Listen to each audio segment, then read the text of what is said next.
आज श्यामलाल सरस्वती महाविद्यालय में science exhibition में एमएससी केमिस्ट्री के डिपार्टमेंट की तरफ से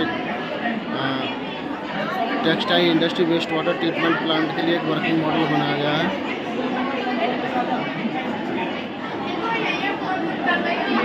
जिसमें डिफरेंट चैम्बर्स के अकॉर्डिंग जो है वाटर का प्योरीफिकेशन करेंगे। तो इधर खड़ा हो गया